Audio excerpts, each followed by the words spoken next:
Bonjour les amis. On a une leçon qui s'appelle la probabilité et les fractions. Donc si vous regardez ici, vous allez trouver une roulette. Cette roulette-là est divisée en sections. Et la chose qui est le plus important ici, que je trouve qu'il y a 1, 2, 3, 4, 5, 6. 6 sections. Et les sections sont coupées d'une manière égale.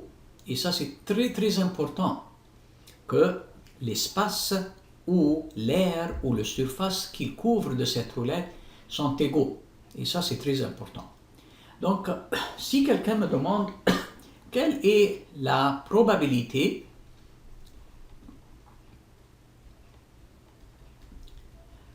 d'avoir couleur jaune,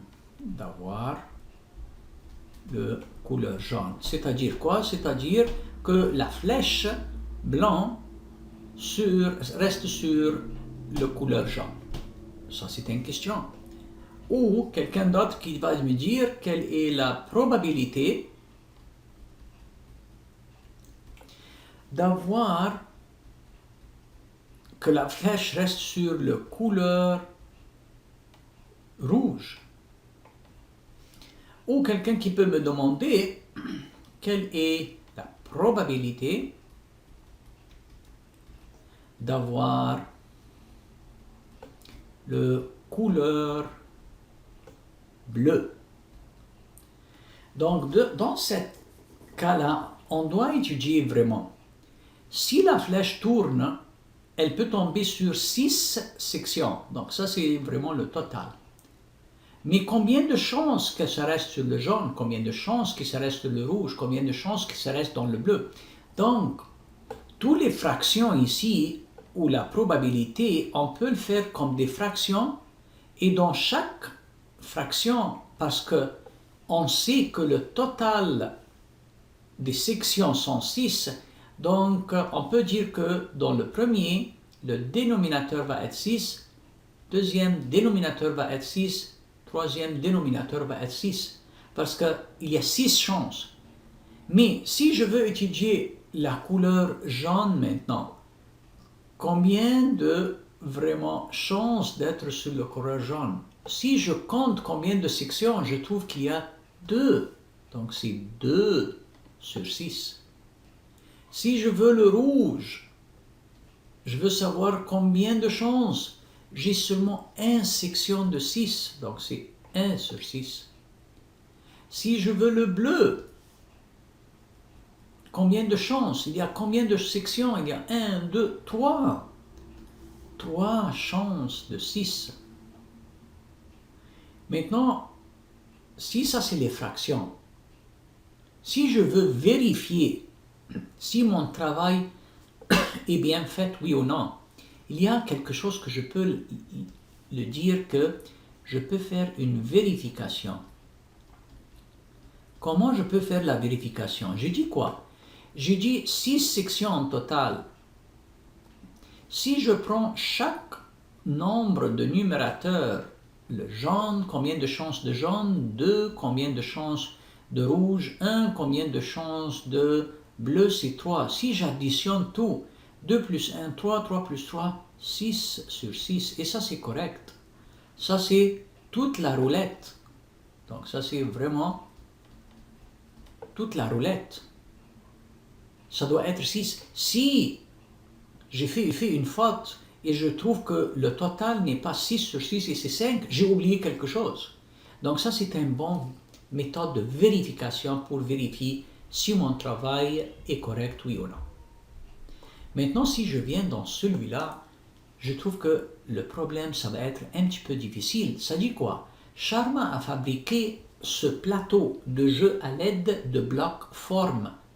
Quelle est la probabilité qu'un jeton tombe sur la partie jaune? Wow. Ça, c'est difficile parce que ce n'est pas des sections égaux ici. Donc, qu'est-ce que je peux faire? Je veux voir quelque chose ici. Le couleur vert, ce sont des sections triangles. Est-ce que je peux diviser toutes en petites sections de triangles? Ça, c'est le problème. Donc, si maintenant je regarde, ça c'est quoi? Je trouve qu'il y a 1, 2, 3, 4, 5, 6. C'est un hexagone. Hexagone régulier parce que je trouve que même les côtés sont égaux. Donc regardez si je divise l'hexagone en diagonale, ça me donne quoi? Ça me donne des triangles. Et ces triangles-là, si je prends chaque triangle, je trouve que c'est comme le triangle vert. Donc j'ai combien? Parce que c'est un hexagone, je peux le diviser en 6 triangles. Plus j'ai un triangle ici, et un triangle ici, et un triangle ici. Et tous les triangles sont égaux. Donc j'ai fait exactement comme la roulette. Très important que je reçois des triangles égaux. Donc si j'ai 6 plus 1, plus 1, plus 1, donc 6 plus 3, donc j'ai 9 triangles en total. Donc, si la question me demande quelle est la probabilité qu'un jeton tombe sur la partie jaune, la probabilité, ça va être combien? Donc, je veux compter combien de triangles jaunes j'ai. J'ai 1, 2, 3, 4, 5, 6 triangles jaunes. De combien de triangles en total? 9. Donc, c'est 6 sur 9.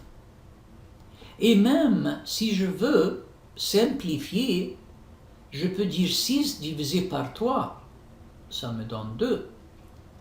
9 divisé par 3, ça me donne 3. Donc c'est une fraction équivalente.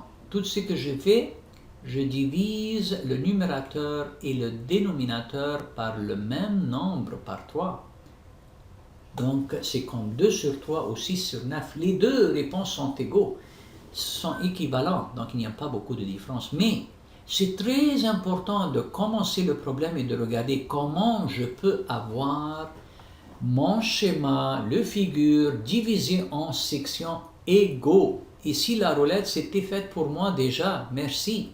Mais ici, c'était plus compliqué. Si maintenant, le monsieur ou la madame, notre professeur, s'il nous demande quelle est la probabilité que le jeton tombe sur couleur vert, ici c'était jaune. Donc qu'est-ce que je fais? Je compte combien de triangles verts? J'ai 3. Combien est le total? 9. Donc 3 sur 9. Ou bien je fais l'équivalent, je divise chacune par 3. Je divise chacune par 3. Donc 3 divisé par 3, 1. 9 divisé par 3 égale 3. Donc 1 sur 3 la probabilité. Ou 3 sur 9. Les deux sont corrects.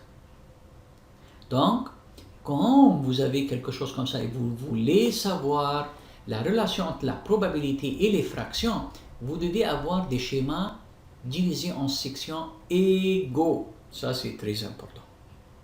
J'espère que vous avez bien compris. On va pratiquer maintenant avec des petites questions de devoir.